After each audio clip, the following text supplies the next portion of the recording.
Welcome to GNV On The Move, a half-hour program showcasing the City of Gainesville's initiatives, programs, events, and people. I'm your host, Jennifer Smart. This is an exciting time for Gainesville as we strive to create a community that is equitable, sustainable, resilient, and a great place to live and experience. We are a city on the move. In this episode, we'll have a conversation with Gainesville's District 1 Commissioner, Desmon Duncan-Walker. We discussed her commitment to young people and how to provide them with opportunities, particularly through culture and the arts. Commissioner Duncan-Walker also shared her vision for telling the unique story of East Gainesville by documenting its heritage. We'll update you on city initiatives addressing housing, pedestrian safety, gun violence prevention, and services to assist neighbors experiencing homelessness.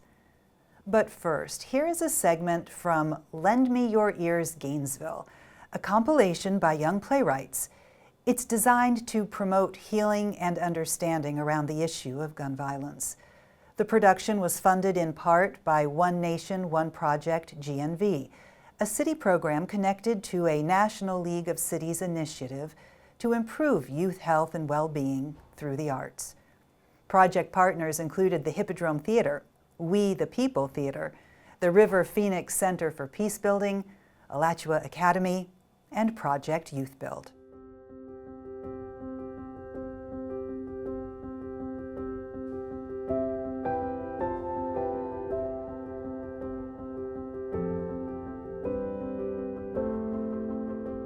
Hi, I'm Betsy Foster, and I'm a part of We the People Theater Arts Initiative. We the People was born out of an idea that we could use theater as something more than just storytelling, and we could use it to enhance our young people's civic engagement, meaning we could help them understand how their actions and how their capabilities could bring to life the kinds of stories that move people to make change and to help in their immediate community, in the community at large, and that is how We the People was born.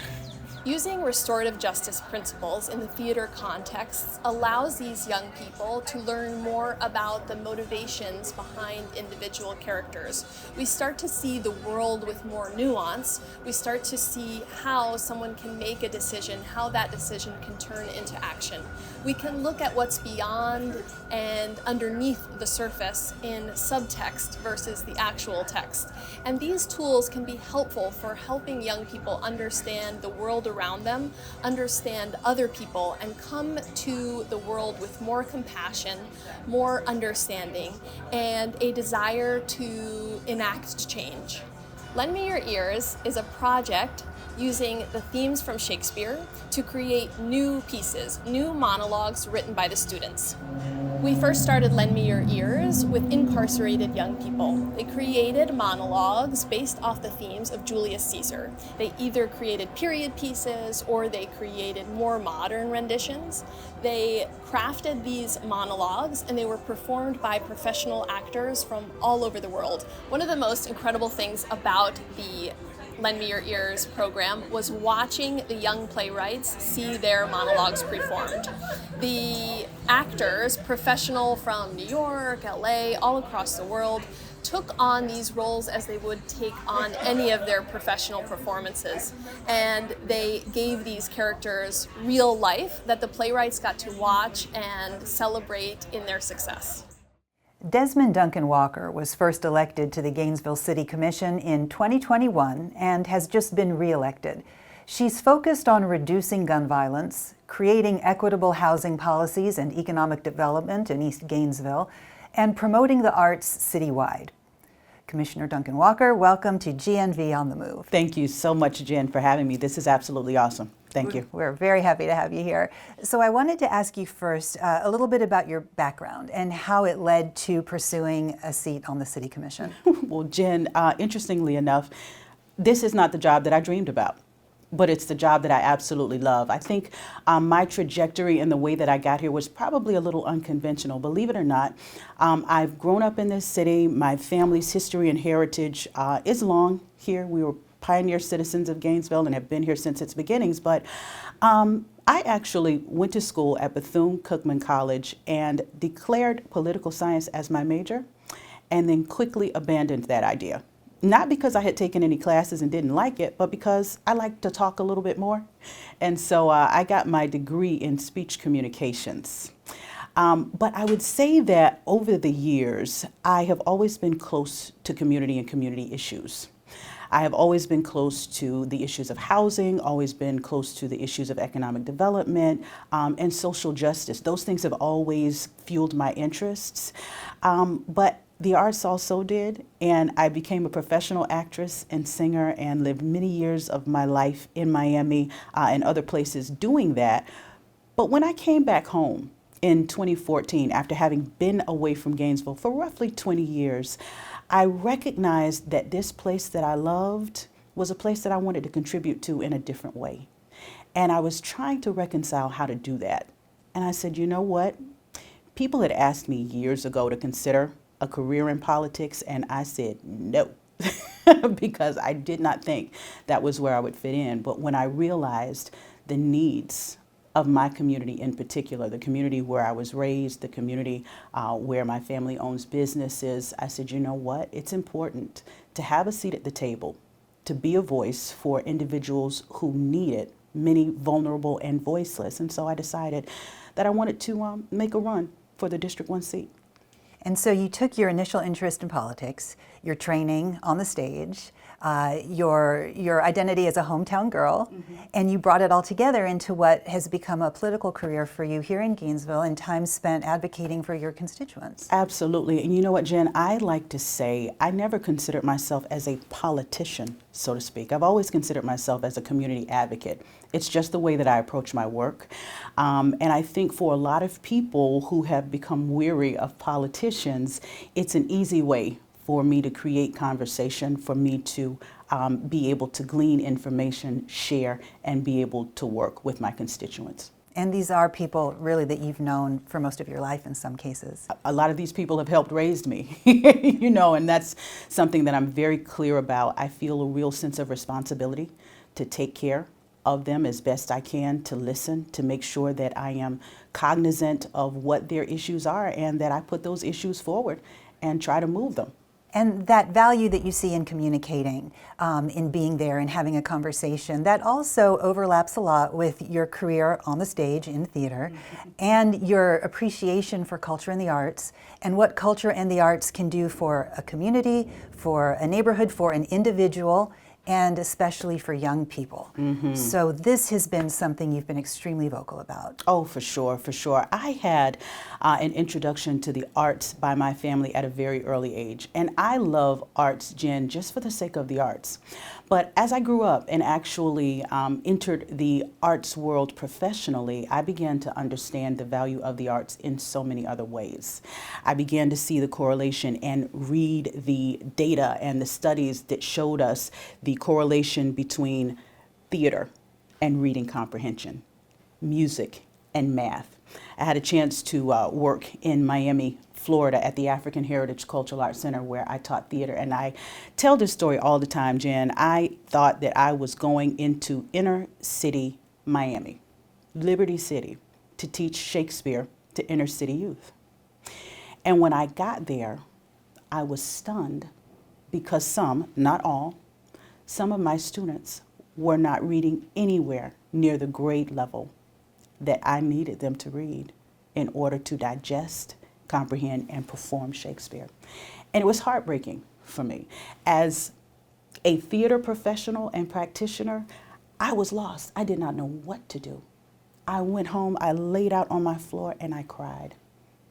I cried for the students who had been left behind, but honestly, I cried for myself because I did not know what to do.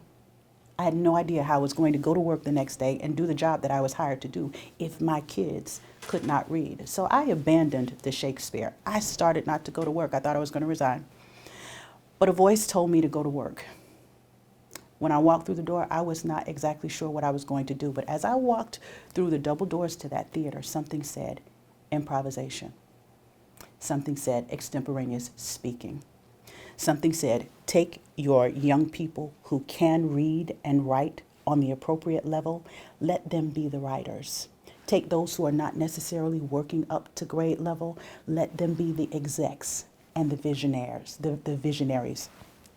And oh my goodness, to watch these young people create scripts and create storylines was absolutely amazing. It took me to another level as an arts professional, but I also watched these young folk really grow and enjoy the arts in a completely different way. Then I had to dig in, get really personal with parents, invite them into the space and figure pathways to help our kids be successful.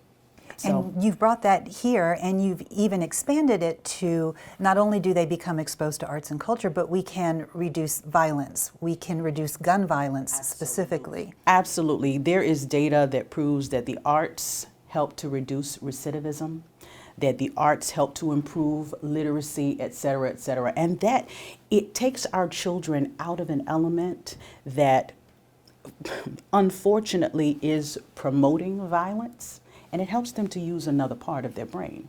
It feeds into the idea of conflict resolution. It feeds into the idea of what is cathartic and healing about the arts. And so my knowledge and understanding of that in a different way as I grew up was something that I was excited to bring back home and to share here. We had the opportunity to bring my dear friend, Mr. Marshall Davis, who is the director of the African Heritage Cultural Arts Center in Miami here several months ago. And also Mr. Marion Cappy, who is one of ours of District 1 right here in Gainesville, Florida, Lincoln Estates. He is the managing director, I believe it is, or artistic director at the Apollo in New York. I brought both of those gentlemen here to the Cotton Club for a conversation about the arts and creating a cultural arts center here, much like the one that is in Miami, because we see how it saves lives. That location, Jennifer, in Miami is on one of the most embattled streets in this country, but it provides an alternative for young people who otherwise may not have one. An alternative to the streets, an alternative to gangs, an alternative to violence. And it's something that I've been very intentional about bringing forward to my colleagues. About 2 years ago, when I was still very new to the commission, we voted unanimously to do that work here. And it's something that we are still trying to put in place, make it make sense, find some resources for, and I am still very much dedicated to that work and looking forward to pushing that forward. We do have help coming from other places like Miami, et cetera, who want to see that vision become a reality here. And it is one important part of your advocacy for your constituency, for all of Gainesville, and it's a piece of your plan to do things to lower gun violence in our community, and you've been such a strong voice there. So you must have a vision forward in that area as well. I do, and in full disclosure, it's so much more than that, because it allows us to not just address the violence and many of the root causes of that violence, but also with my plan, Jennifer, we'll be looking at some economic development in East Gainesville as well. If we do this the way that I envision us doing this, we can really put ourselves on the map regionally for telling the story of this region through the arts, through history, and through culture. And that really segues beautifully into this next question, which is about the Heritage Trail, the Fifth Avenue, Pleasant Street Historic Heritage Trail that you have been an enormous proponent of, because it does tell these stories that are so integral to the history of Gainesville. For sure, for sure. The Heritage Trail project has been something I've been very excited about well before I came to the commission. When I was working for the City of Gainesville at the Aquin Jones Museum, I had a chance to become a part of that project in different ways. And because of my intimate knowledge of many of the people here, many of the individuals who are descendants of those who helped to settle the Fifth Avenue area, I got invited to bring some of those people on board to tell their stories. And it's been a really, really exciting and interesting journey. I will be very happy when we begin to see the fruits of the labor of many of the people who've now worked for several years to bring their stories to the table. I know the GCRA has been doing a lot of great work to try to get that done. I also know that Alachua County has a project that they are working on as well. And as you know, I'm always trying to chart paths forward for us to be cohesive in any of the work that we do. I think it's very, very important that the stories that will be told in both of those efforts are told in the fullness with their truth, but also in ways that do not compete with one another. So I'm very, very excited to see what the county is doing, but also I'm so excited to see what our GCRA is going to do when it reaches completion with this very important project. And I think in closing, it's very interesting to cite how you are a storyteller and you're always gathering information and you're painting these pictures that then kind of help people understand what's important and where we've been and where we want to go. Well, you know what, Jen? I have a 98-year-old grandfather who has seen a lot. And he was the product of parents who were farmers here in town, and they would travel what was then 7 miles outside of the city limits. It's now the Santa Fe Community College area. Okay, but when they were in their heyday, they would travel from 39th Avenue, right near Santa Fe College, into the city of Gainesville, 7 miles, on horse and buggy to deliver and vend their fresh vegetables. I get a chance to hear the stories from my grandfather telling me about that. I get a chance to hear the stories of my 98-year-old grandfather telling me about what it was like to serve in World War II. I get a chance to hear my grandfather, 98 years old, share with me what it was like to be the product of a father who had received over 100 acres of land in the 39th Avenue area, Northwest 39th Avenue of Gainesville, from some white Americans who simply loved his family and wanted to do something during a time when that wasn't really the case. I get a chance to sit at the feet of a 98-year-old grandfather who can tell me about the heyday of Fifth Avenue when it was a hustling, bustling, thriving district for black businesses. And so it's important for me to gather and assemble that information because much of this city doesn't look anything like that now. And if we are not intentional about not just gathering those stories, but recording them accurately and making them available for consumption, no one will ever know what it is. We are living in a time when history, for some, there are attempts being made to erase it. And for me, it is important that that never happens. So yes, to remain a storyteller, to continue to put information and make that information in history accessible is something that's always been important to me, and it's something that will remain important to me. Thank you. We appreciate your insight and your voice, and thank you for being with us today. Thank you very much, Jen. Thank you for your work. The City of Gainesville provides up to $7,500 in financial assistance to eligible homeowners to help prevent mortgage foreclosure. It is one of several programs offered by the city to help neighbors retain ownership of their homes. Additional information can be found online through the Housing and Community Development webpage.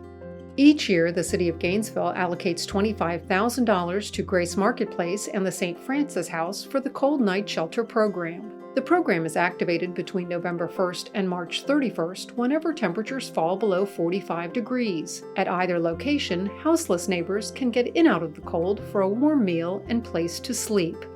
A crosswalk on East University Avenue near Fred Cone Park was recently dedicated in the memory of 4-year-old Dylan Roberts. He was killed in 2021 crossing the 4-lane road, and since then his mother has become a fierce advocate for pedestrian safety and traffic safety measures. The pedestrian-activated signal was installed by the Florida Department of Transportation to help neighbors cross safely on their way to and from the park. Recent quarterly statistics from the Gainesville Police Department reflect a decline in violent crime as well as property crime from the same quarter last year and in 2022. Violent crimes, including homicide and robbery, have dropped more than 12% compared to last year, while property crimes, including burglary and auto theft, have fallen more than 18% since 2023.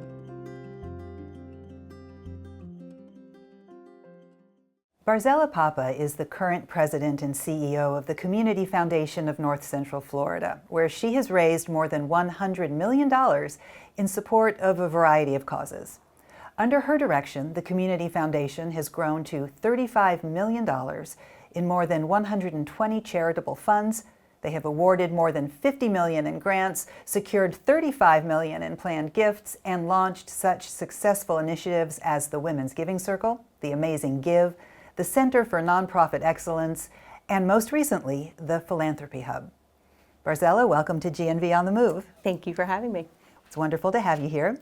We started our show with Commissioner Duncan-Walker and a conversation about youth and culture and the arts, and I thought it might be a nice segue to ask you about the Community Foundation and what you do to support arts in Gainesville.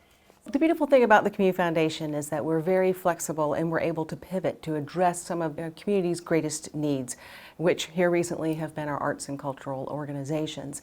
So we have been working closely with the Hippodrome, the Matheson Museum, Dance Alive. We've recently awarded $500,000 to Dance Alive, and we convened all of the organizations together so that we could really take an assessment and an inventory of their needs and try to match our fund holders who care about those causes and get those needed dollars to those organizations. And so as we see purse strings tightening in this area of culture and artistic endeavor, it's important to have an organization like this in our community.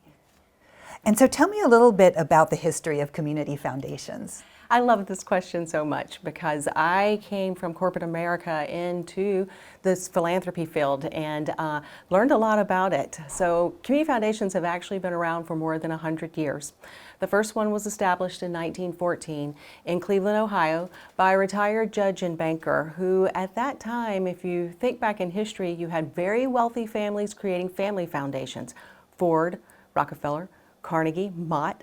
So Frederick Goff was his name. He wanted to create a vehicle by which people of more modest means could also participate in large-scale philanthropy. So the thought was the community would come together, pile their resources together, and grant it back out into the community to address their pressing issues. Fast forward more than 100 years, there's actually 1,800 community foundations worldwide. There's more outside of the U.S. than in the U.S. Here in the United States, there's about 800 community foundations. I like to share that the very first one in Florida was established in 1964, and that was Jacksonville. So it took 50 years for the model to make its way to Florida, but now the community foundations of Florida, we're 27 members strong. Our community foundation is, I say, still a baby. We were established in 1998, so last year we celebrated our 25th anniversary. But we were established by the Estate Planning Council, a group of volunteers that put it together. They worked completely on a volunteer basis until 2002 when Dr. Robert Cade, that everyone knows, Dr. Cade and Gatorade, he was our first major donor, and he established the Cade Family Fund at the Community Foundation, and we've been working with the family ever since, doing all of their charitable giving. And you have been with the Community Foundation for a long time. Yes. I was the first full-time president and CEO hired 18 and a half years ago, so I have watched it literally grow into the incredible organization that it is now. And so over those years, what have been some of your goals and your ambitions for it? You've helped shape it into what it is today. You know, I was asked that question many, many years ago by local philanthropist Nancy Perry. She asked me probably 12 years ago. She said, where do you see the Community Foundation? And off the cuff, I said, I want the Community Foundation to be the philanthropic hub of the community, where donors can go, where nonprofits can go, where the community can go to learn, who's doing what and what are the needs and how can we address it. So fast forward, now we've launched the Philanthropy Hub, which is our community searchable database of nonprofits. There's more than 200 organizations that are in our hub. We have really brought that vision to life that we're the philanthropic hub of the region. And when I look at the initiatives, the one that jumps out at me is the Amazing Give. Everybody seems to know about the Amazing Give and everyone gets excited about it. Yes, the Amazing Give. We were the first to launch our community's online Give Day. We have been watching the trends across the country of the popularity of Give Days and decided to bring it here. And I know when we started it, a lot of the nonprofits were like, what are we doing? And we're going to do a 24-hour online Give Day. Trust me, this will work. And the first year we raised maybe $250,000 in the first day, but you could see the light bulbs. You could see the light bulbs going off, that they were going, I know what we're going to do next year. Then the next year we raised over $800,000, and then by year 3 we started breaking the $1 million in one day and never looked back. So the Amazing Give has generated over $8 million in 8 years for more than 120, 130 organizations that participated. Yeah, it's remarkable. And one thing that I note in this conversation is that part of your job is to sort of keep your finger on the pulse of where the need is. And right now, a lot of that has to do with communities recovering from hurricane damage, and your organization is doing something with recovery efforts as well. Yes, absolutely. We have an emergency fund called NCF Cares that we deploy when there's circumstances such as the hurricanes. But what we did in preparation for Milton is we rolled out with something different. We asked the nonprofits, what is your critical need? And we created a critical needs list that is on our website so they could put in exactly what they need, whether it was roof damage, flooding damage, damaged supplies, whatever. It's on our website that people can go and see the organization and give directly to that organization. Right, and we encourage people to do that. There is great need right now in the wake of these storms. Wonderful, wonderful organization. Wonderful to have you here. Thank you so much for being part of GNV On The Move. Thank you so much for having me. We hope you've enjoyed this glimpse of the many exciting projects going on in Gainesville. We leave you now with a preview of a very GNV holiday parade taking place Saturday, December 7th along University Avenue. Join us again next month as we take another look at GNV On The Move.